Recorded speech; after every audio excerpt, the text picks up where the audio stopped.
வறட்சித்தன்மையை போக்குறதுக்கு நீங்கள் பெருசாக வந்து பாதாம் தேடிட்டு போக வேண்டாம், வால்நட் தேடிட்டு போக வேண்டாம், இதை மாதிரி பெரிய லெவலில் போக வேண்டாம். நம்ம சமையல் ரூம்லேயே இருக்கிற வெந்தயம் வறட்சித்தன்மையை போக்குறதுல நம்பர் 1 எதுனாக்கா வெந்தயம்.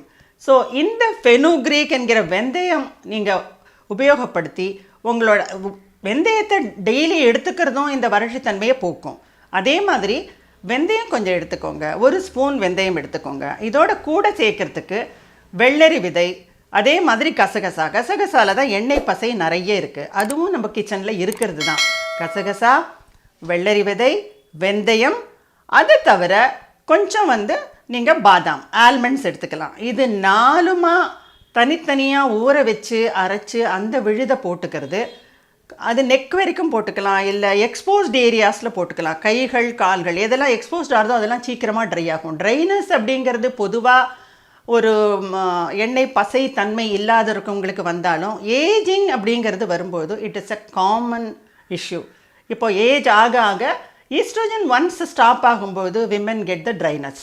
ஸோ அந்த மாதிரி ட்ரைனஸ் இருக்கிற ஸ்கின்னுக்கு நிறைய வந்து லைன்ஸ் வரும். ஸ்கின் வந்து பிளெமிஷஸ்னால் என்ன, அங்கங்கே ஒரு கலர் மாற்றம் தெரிய ஆரம்பிக்கும். இந்த மாதிரி ஃபேஸில் பார்த்தீங்கன்னா ஒவ்வொரு இடத்துல ஒரு கலர், அதே மாதிரி முகம் ஒரு கலர், கை ஒரு கலர், கால் ஒரு கலர், அப்படிலாம் இருக்கும். ஸோ இந்த மாதிரி வந்து கருமை, அது கலர்ந்த கலர், சில பேருக்கு ப்ரௌன் கலர்ந்த கலர், இந்த மாதிரிலாம் வரும்பொழுது இது எல்லாத்துக்கும் காரணம் ட்ரைனஸ், வறட்சி தான். இந்த வறட்சி தன்மையை போக்குறதுக்கு அழகு அப்படின்னு பார்த்தா ஹோல் பாடியுமே it needs a pack.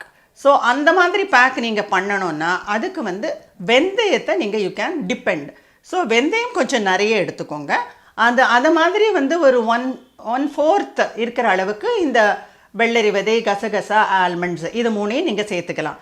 So இந்த 4மா சேர்ந்து ஒரு பெரிய லெவலில் ஒரு 200 கிராம்ஸ் 300 கிராம்ஸில் கூட நீங்கள் பவுடர் பண்ணி வச்சு ரெகுலராக இதை வந்து நீங்கள் உபயோகப்படுத்தும் போது, குளிக்கும்போது உபயோகப்படுத்தலாம், இல்லை ஃபேஸ் அண்ட் நெக்குக்கு உபயோகப்படுத்தலாம். நெக்கில் உபயோகப்படுத்தும் போது என்ன ஆகும்னா த இன்டென்ஸ் மாய்ஸ்சரைசிங் எஃபெக்ட் கிடைக்க ஆரம்பிக்கும். ஃபேஸில் வந்து மாய்ஸ்சரைசிங் எஃபெக்ட் இன்டென்ஸாக போகும்பொழுது, இன்டென்ஸாக கிடைக்கும் பொழுது அந்த ட்ரைனஸ் வந்து கொஞ்சம் கொஞ்சமாக குறைய ஆரம்பிக்கும். அப்போ தான் உங்களோட முகத்தில் வந்து ஒரு பளபளப்பு வந்து ஒரு அழகு அப்படிங்கிறது தெரிய ஆரம்பிக்கும்.